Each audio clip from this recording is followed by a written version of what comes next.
It's quiet here over there today. Yep, we're live. Yeah, we had people here earlier.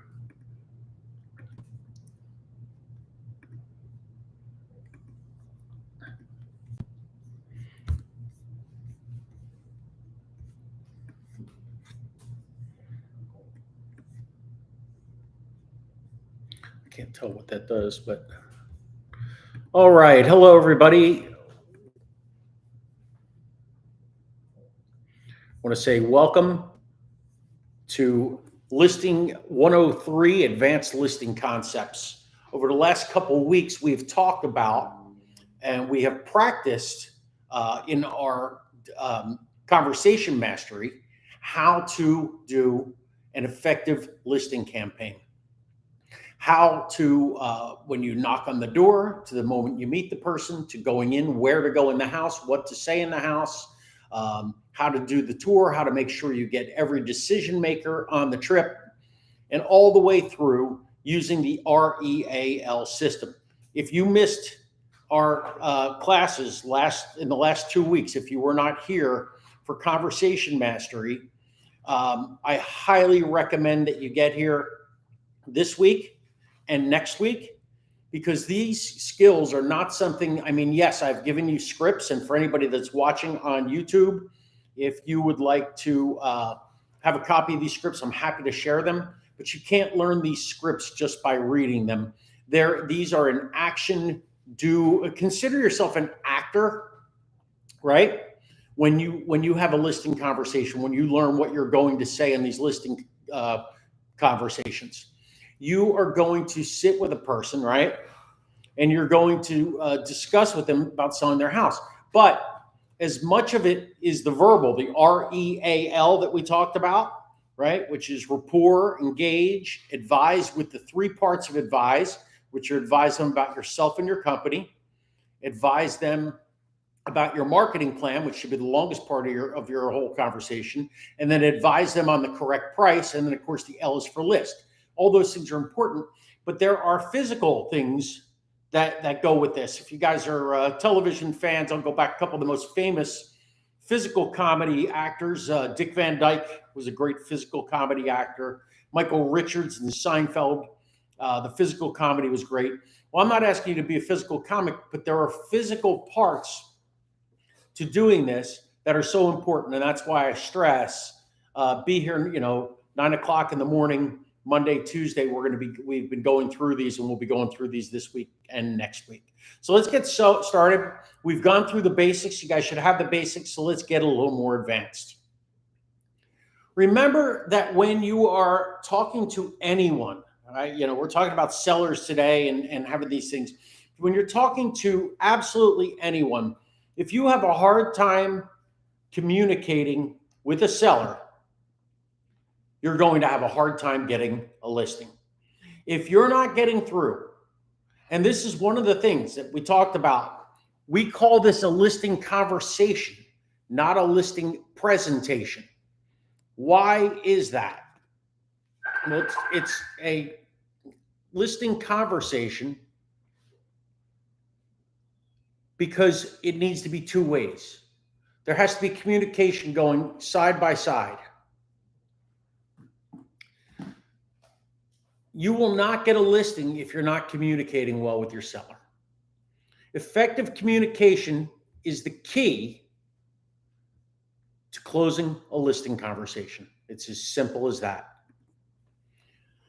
Why are listings so important? I want to review this. We talked about this a little bit before, but this is something that's so important. If you study, when I got into this business, when I decided I was getting into this business, one of the things I did was I studied the top 10% of realtors. Now, I'm going back now 10, 12 years.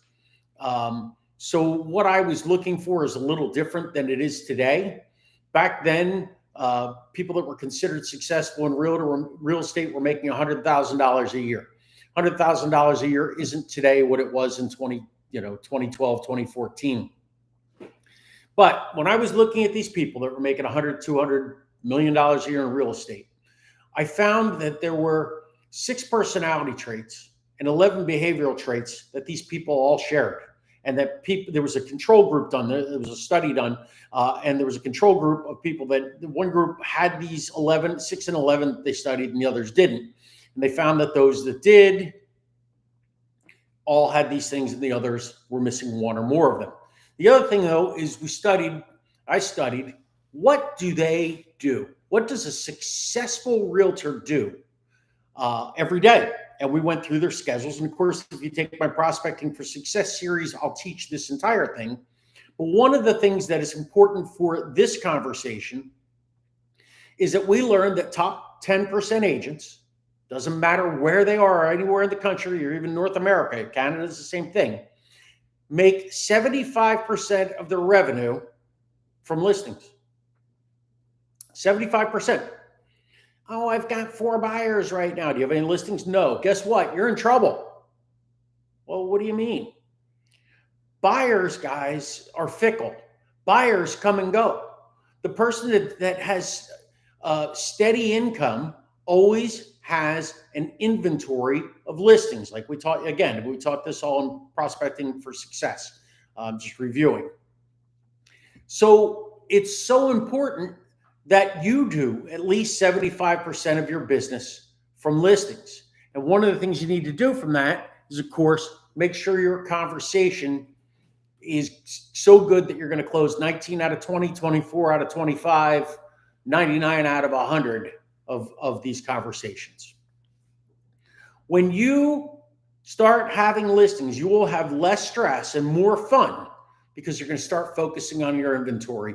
Not saying, oh, I have to drive 45 minutes to go show one house that the person shows up, looks outside and says, nope, we don't like it. And then you have to drive 45 minutes home. By the time that's over, what did you do? You just blew 2 hours, right? Buyers are stressful. They're going to eat your time. Oh, if you're going to be in real estate, there goes your weekends. Absolutely not, guys. If you work with buyers, yes, your nights and your weekends.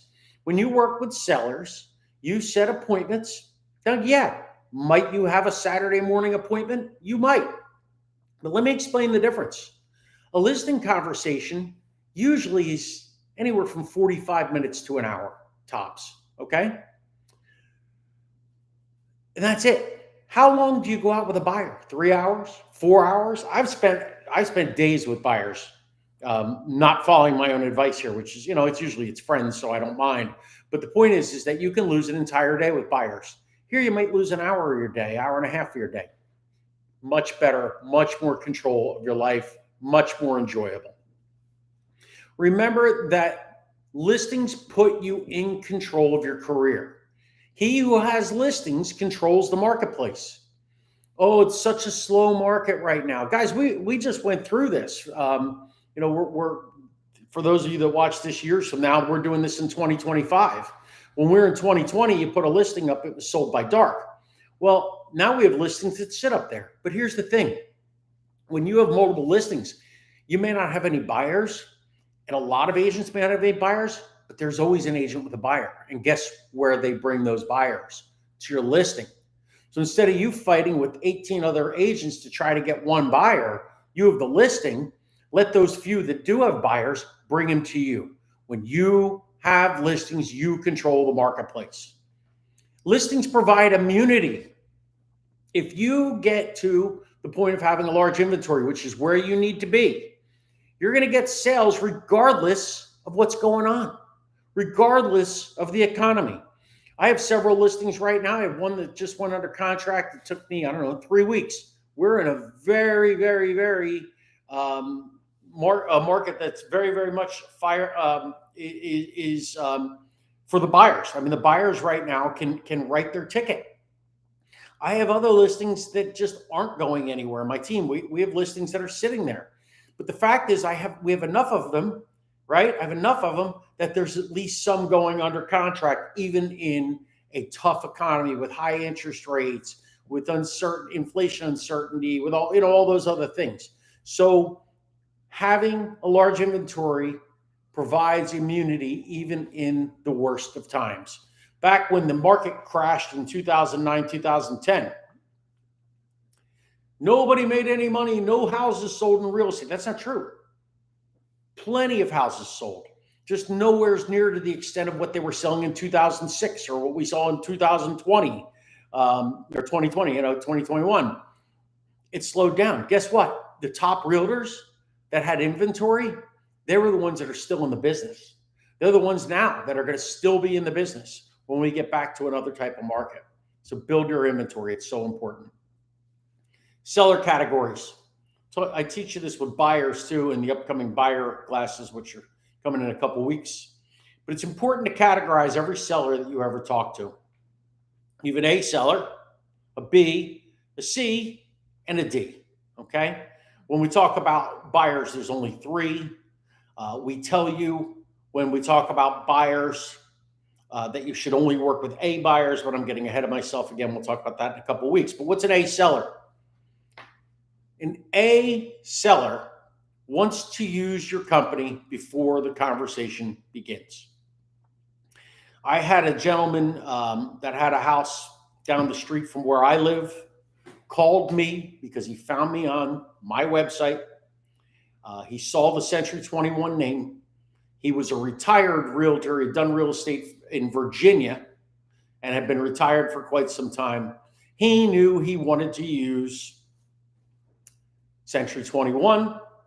He knew he wanted to use me because he had seen my social media site, especially in the town that I live, saw how many followers I have, et cetera, et cetera. A lot of times, though, these people will be past customers, a referral. Your friend referred someone, your family referred someone. So when you meet with this person, the key is when you get with them, you already have a pretty good feeling that they're going to use you. You have an almost certain feeling knowing they're going to use you. Focus on building rapport. A B seller is committed to selling. We know this person is going to sell and they're going to use a realtor, right? And of course, the first one we knew they were going to use a realtor too. We knew they were going to sell. They wanted to use your company and they wanted to use you. Here we got somebody who's committed to selling. They're committed to using a realtor, but they don't know which agent or which company they're going to go with. When you talk to these with this person, again, we're talking about that REAL that we went over the last couple of weeks. When you're going through that A, where the first part of A is what? Talking about yourself and your company. And then the second part is a marketing plan. So that's where we're talking about. That's the meat of this conversation we're talking about here. I want you to really showcase your company. What do you and your company do better that other people don't? One of the things I tell people, and is something that's a differentiator. I have 160,000 followers on social media. I have followers from all 50 states that follow my real estate pages and groups on social media. Most realtors, even the top ones in your area, in my area for sure, maybe they have 1,000 followers. I have 160,000. What does that do? It makes me different. It makes me better. What we talked about last week in feature, explain, advantage. I don't just say I have 160,000 followers. I go through and explain. These are the networks I have them on. I can market to these people at will. My competitors at most of them have a couple hundred, if that. The best ones maybe have 1,000, 1,500. And the advantage is I'm going to have people from all 50 states and from countries around the world, 160,000 of them, that are going to repetitively see that your property is listed. Feature, explain, advantage, like we talked about last week. So it's important that you focus on that. For those of you that work for a name brand company, Century 21, for example, largest real estate company in the world, 94% of people out in the United States recognize Century 21 as a real estate company. Guess what? The second company is 82, third company is 863, and everybody else is under 50%. I'm not going to use this as a recruiting call, but if you work for a company that's, a no-name company, you already start with two strikes because people are like, who is this? They, unless you have a huge name already. So focus again on your company and what you and your company do better than anybody else. A C seller. C seller is committed to selling, but they may want to sell it on their own. This could be a potential for sale by owner. They may consider using you. They may have invited to speak with you to steal your marketing ideas to try to sell it on their own. So usually this person, just like a FSBO, wants to save on commission. Maybe they had a bad experience with an agent. And here you would need to focus the brunt of your focus should be on the value a realtor brings to the table. We sell their home faster. We sell it for more money. We see them through to closing. This is what most people are going to do. A FSBO don't understand. They think they're going to go into work, put it on the bulletin board, their house is for sale. Get out of the hardware store, get down to the grocery store, put little bulletins around, put a Facebook Marketplace ad up or a Craigslist ad, and they're going to find a buyer. Oh, found a buyer. We're good.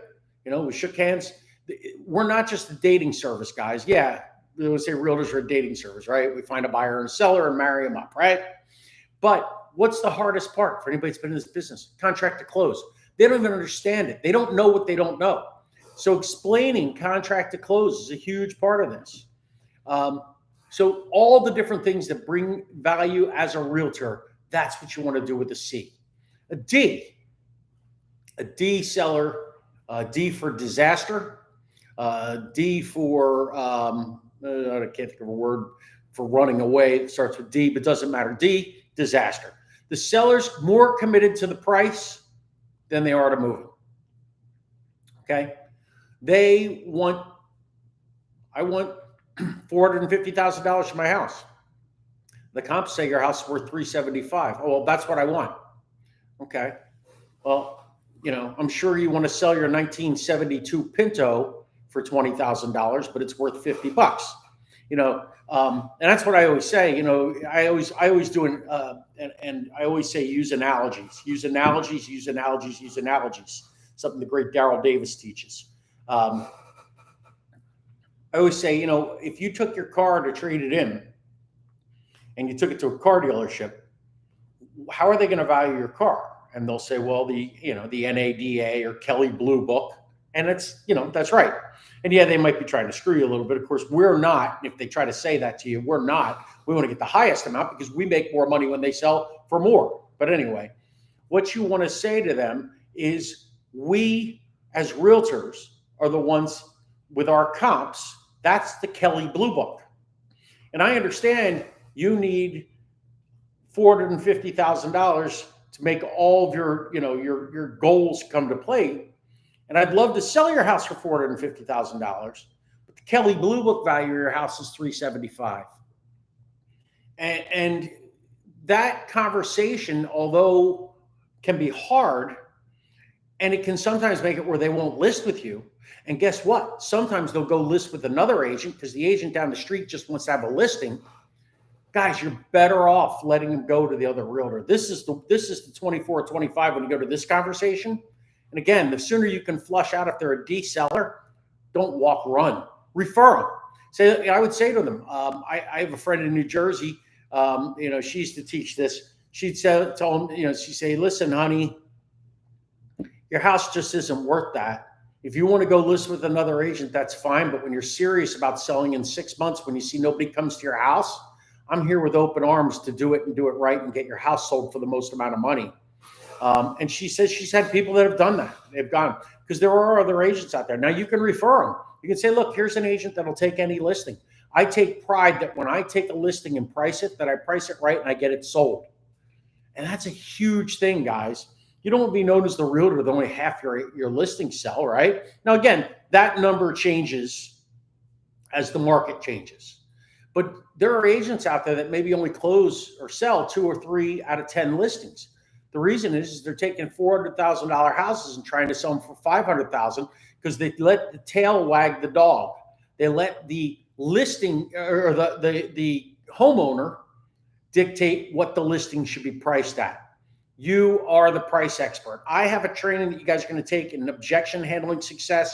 It's Objection Handling Success 103 called the Pricing Conversation. That I'm going to teach you how to get the right price every time. I'm going to teach you what I call my proprietary pricing strategy, which I advertise that I use. People ask what it is. If you go on my website, gulfpalmhomes.com, you can check out under that. I talk about how my pricing conversation works. I have a 5-minute video on it that I share all over social media. And again, it's also on my website. I want you to do that, because taking a D seller is going to do nothing but give you headaches. They're going to be calling. Why didn't anybody come see my house? Because it's not priced right. Your marketing's no good. Where are you marketing? How much are you spending? Do you need that phone call every week or 2 weeks when you do your check-in calls, or worse, them calling you every day? Why is nobody coming to see my house? And then them bad-mouthing you all around everybody. Oh, my realtor didn't do anything. Yeah, they did. Problem is they didn't follow through. They told you that the price of your house was wrong. Unfortunately, they allowed themselves to take your listing $50,000, $25,000, $50,000, $75,000 over what it should be. Guys, refer this person out, take 25% to somebody that doesn't care, or just say no. All right. Remember that you are not salespeople. You are coaches and advisors. Shouldn't be trying to push people into anything. I hate people, oh, you got to close. No, stop. Yes, you want to close. I get that, but you don't put pressure on somebody. They're making the biggest decision of their life. You coach and advise them in a way that shows the best thing that they can do is list the house with you. Okay. And if they tell you, I want to be moved by Thanksgiving, blah, blah, blah, blah, blah, you can coach them of how to get that done. And of course, the best way to get that done is hiring you. If they tell you they want to move when they retire in 2027, guess what? Your best job is to coach them how to start to get ready for that process, but you're not going to list it now because it's too far off. We coach buyers and sellers to make decisions. They choose. We help coach them to the decision that's best for them. We need to ensure that our conversation is all about them and that their needs are put first. This isn't about us. Oh, I want to get, this could be my 5th listing. Yeah, that's a milestone for me. Then I can start getting to get 6 to 10 or whatever. No, forget about that. How can I help this person that's sitting in front of me? What can I do to help them reach their goals? What plan can I put in place? What marketing plan for their house? And if you think that way and put them first and put their needs first, you're going to get way more listings. You're going to have way more satisfied customers. You're going to way more enjoy your job, and you're going to be way more successful. So the first step, again, is to build rapport. Connect with that seller on a deep level. Be present in the conversation and truly connect with them. Like we talked about last week, the REAL. All right, I'm building rapport now. All right, I got to get to engage, right? No. Stop thinking ahead. Listen to them. Have an active conversation where you're speaking, they're speaking, you're listening, they're listening. Being present means being more in tune with what they say than worrying about what you will say next. Oh, I got to get to the E, then I got to get to the 3 A's, and my A's have the 3 parts. Yeah, you need to know those things, but you should know them so deep down that you let the conversation flow where it goes and know that you're going to drive it to those next spots. Hear what that person's saying, and sometimes hear what they're not saying. Sometimes they're going to say things without saying things. And that's by being in tune with them. Your dialogue should be based on who they are and what they need to hear. You only learn this by being present and actively listening. They may have a specific need, or they may have a specific concern. If you're not paying attention and just trying to stay on your old sales pitch, guess what? You're going to miss that. And at the end, you're either going to get hit with an objection that maybe you can overcome, but maybe you get stuck with, or you're going to have somebody that's so disengaged that you're just not going to get the deal. So remember, have a conversation. This is not a sales pitch. Step 2, in the engage section, what do we want to know? What do we want to know in every conversation that we have everywhere? What do we want to know? What that person is committed to. I'm standing in the grocery line and somebody says something, oh, you're a realtor, blah, blah, blah, blah, blah. Yeah, hey, where do you live now? Do you like living there? How long do you plan on living there? And they may say, I'm in a lease. I got 9 more months. Guess what I know? I know that in 9 months they have a decision to make. So are you looking to renew that? So I asked the next question. Are you looking to renew that lease, or you ever thought about being a first-time home buyer? Oh, blah, blah, blah. Well, now I know what they're committed to and when they're committed to it. Listings are the same thing. When do they want to move? Where do they want to move? Why do they want to move? This is what you're doing in that engage, in our REAL acronym. Connect with them even deeper by understanding what their goals and their dreams are. Guess what? If this is somebody you don't know, that when you went in, maybe it's somebody you called that's a FISBO, or maybe it's an expired listing, or you just don't have a rapport with them. If you can get them open up and talking about what their dreams are, what their goals are, guess what they want? Guess what they like? Guess what they do? They're going to like you. Remember, this person doesn't want a salesperson. They want somebody that cares about them and is going to take care of them. So focus on what they're committed to instead of what you want to get the listing. When you know their commitment, you can find a way to make everything else work out. Guys, I should highlight this. I should tattoo this on the wall. I don't know, paint it on the wall, whatever. When you know what a person that you're talking to, this isn't just listings. We're talking about listings today, but this is everyone. When you know what the person that's standing in front of you, sitting next to you, is on the phone with you, wherever you're having the conversation with them, when you know what their commitment is, you can find a way to make everything else work out because you're working towards a common goal, which is getting them to where they want to be. Coach them, all right? Advise them as the A part of our REAL, rapport, engage, advise, list. Remember, advise, again, has 3 parts. Advise them about yourself and your company, number 1. Number 2, advise them about your marketing plan. That should take 20, 25 minutes using the feature explain advantage. If you have not taken our previous courses, we explain these things and they are in the handouts of how to use feature explain advantage. And then, of course, advise them on the proper price to price their home. So now you're going to coach them. And you're going to say, based on what they're committed to, based on the fact that you want to move by Thanksgiving because you have people coming from all around the country and you want to have this big dining room, or you want to have this big lanai that you can do an outdoor feast with a pool and play some pool volleyball with your relatives from Minnesota and Florida on Thanksgiving because that's such a novel thing for them. Based on what you're committed to, and you go. Coach them with sound advice. To get you moved by November, it's now July. We should get your house on the market now. Sound advice, guys. 99% of the time, that advice is always to hire you as their realtor. Okay? Get started now and hire you. There may be a time where it doesn't make sense. Again, I'm meeting with somebody and they said, we really do just want this free market evaluation.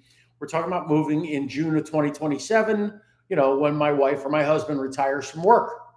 Guess what? I didn't lose a sale there. I didn't lose a client there. I didn't lose whatever. I just have a longer term situation, right? I have a longer term relationship that I need to build for that time.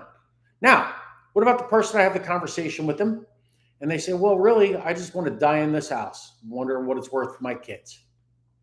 Now, I could possibly try to build a relationship with their kids, but that might be somebody that, hiring me is probably not going to be on their plate, right? So just listen to them. Find out what they're committed to and understand that 99% of the time, it's going to be to hire you as their realtor. Step 4, invite action. Listen to what I'm going to say and learn this. You always invite action that is consistent, right, with them reaching the goal of what they're committed to. I'll repeat that. You always invite action, okay, that is consistent with what will get them to where they're committed to. Invite them to list your home with you after you've built rapport, after you've coached them, and understand that listing with a realtor is the best choice for the situation. Coaching process. Some agents still use a listing conversation book. Back in, 2012, 2013, whatever it was, when I first got in this business and was getting ready to start training and teaching and everything like that, one of the things that I really wanted to teach was using your iPad. iPads were new back then, believe it or not, right? A couple years old. I had a first model one. I was very excited. Or second model, whatever. I had the first one with the camera. Anyway, I wanted to do the listing conversation book instead of having an old-fashioned binder like everybody used to have. Let's do it on the iPad. How high tech. I'll never forget, guy I bought my first real estate franchise from, Larry Vecchio, VRI Homes in New Jersey. If anybody needs a great real estate company in central New Jersey, Larry's incredible. Anyway, Bill, you can't do that. The second you open that up, you have turned into a salesperson making a presentation. You might as well be selling Amway. He's absolutely right. Think about it. If we're sitting here having a conversation and all of a sudden I pop my screen up, and just like I'm doing, obviously, because we have the PowerPoint, and pop something on the screen, what have I done? We stopped communicating and I started selling. I don't use a listing conversation book personally. A lot of agents do. What I would tell you, however, I gave you some things of when books were more prevalent 10, 15 years ago. But what I do is I have what's called my 4-step marketing plan, which goes through how I market a house. I have a couple sheets that I hand out and do very informally. I always make sure I have multiple copies so everybody gets their own copy of it, because you will have visual and auditory learners. What's the difference? An auditory learner, I see this when I teach in front of a big class. I'll see a group of people that are making eye contact with me the entire time. I'll see a group of people that are either watching my PowerPoint or reading the handouts that I gave them. What's the difference? Oh, well, those people that are reading the handouts, well, they're not paying attention to you. They're not paying attention to you. No, they're visual learners. They learn by seeing, not by hearing, right? Group over here, they're auditory learners. Guess what? There's a third group. I fall into the third group. This is why, and I am so passionate about trying to get every person I know involved. This is why we do conversation mastery and prospecting power hour, because I'm one of these learners. I learn by doing. I remember I was a kid sitting in math class and doing whatever, and I would turn off the second the teacher started showing us how to do a problem on the board. I would just turn around and ignore. Why? I didn't know why. 5th grade, 4th grade, whatever. I don't learn that way. When it came to now, here's some problems, that's when I'd start asking questions. Okay, what do I do next? What do I do? And I think I frustrated the heck out of, I remember it was 5th grade, frustrated the heck out of my teacher, who now I believe is the mayor of that town. But anyway, but she probably at that point, she was only 23, 24 years old, and back then they didn't teach learning styles and learning differences. We've got a bunch of teachers that work for us here. They understand that. So you may have somebody that learns by hearing, learns by seeing, or learns by doing. And that's why on the listing conversation, what you do as you go through this, and we'll teach that tomorrow morning and through the next week, will totally change. So if you do want to do a listing conversation book, find the things that are most important to you. I find the marketing plan, things that have numbers that are, that are concrete, conclusive numbers, because that sells people. Also, what I always have with me printed separately from my CMA, right? If I have a printed CMA, if I used RPR, if I used Moxie Present, whatever I used, separately I have, and I have them in there too, but I have a separate copy of the comps.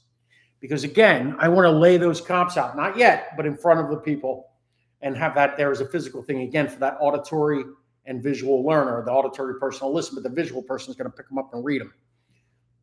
But I want to have my marketing things and things that are going to show quantitatively and qualitatively how I sell properties. You can speak about yourself. I have a bio. And the other thing is I have a biography or I have a little pamphlet that I hand out before I even meet with them. Tells them about me, tells them about my marketing plan, goes through this, probably what I would call my listing conversation book. I gave that to you guys. I gave you one half of it in prospecting. I'll give you the other half of it when we get to buyers, so you can create these. Speak about your company. You should have a mission statement. Every realtor that's out there should have their own mission statement.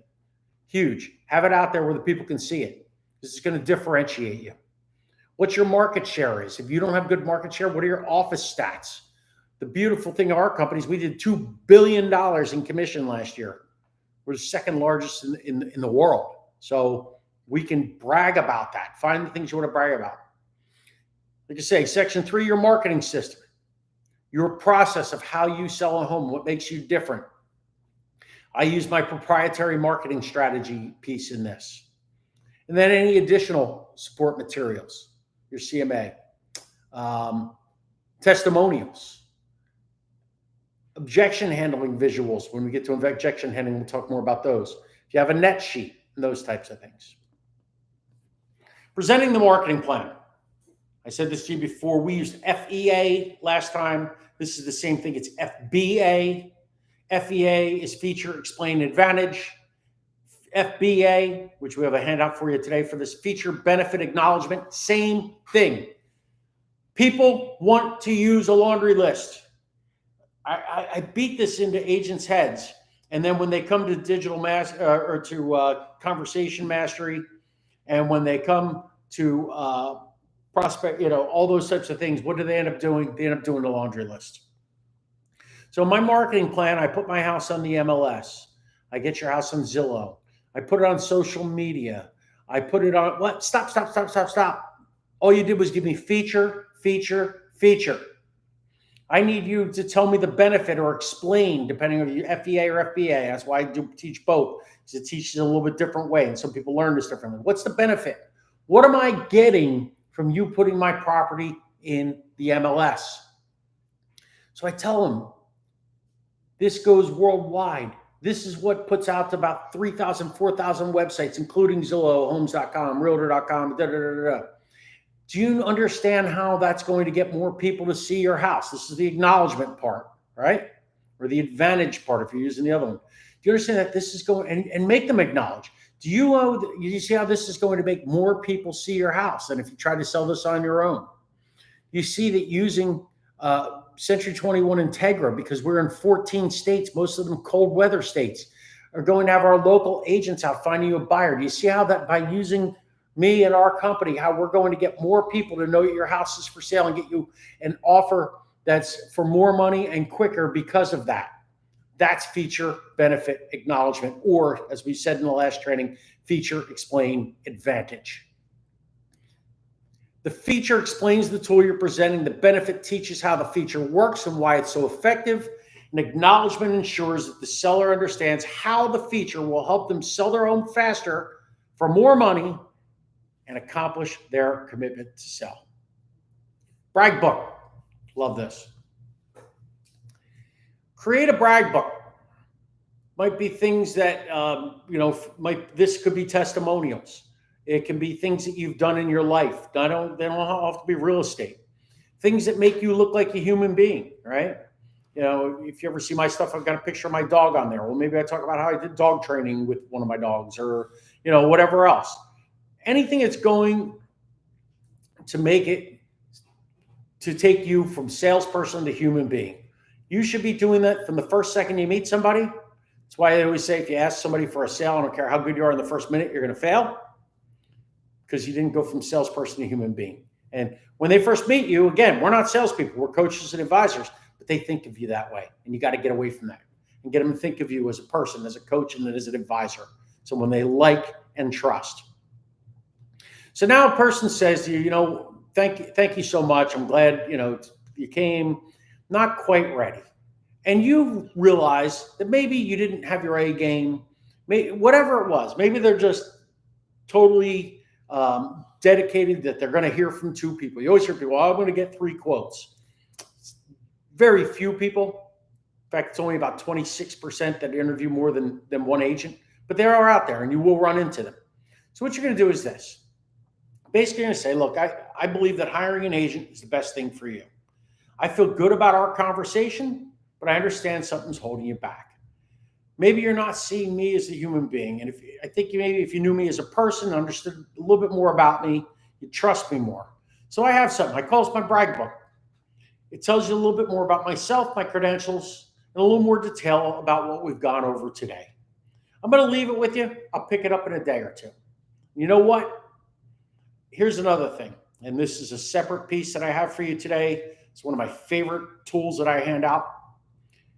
If you interview any other agents, I recommend you do, make sure you ask to see their brag book. And I have another tool for you, by the way, which is going to disrupt the entire listing conversation if this happens. We'll talk about that in a minute. Other agents aren't going to have a brag book. They're never even going to heard of a brag book. This is going to do two things. Number one, what did I just open the door for? You're going to have to see them again. You're going to have to go back and pick up your brag book.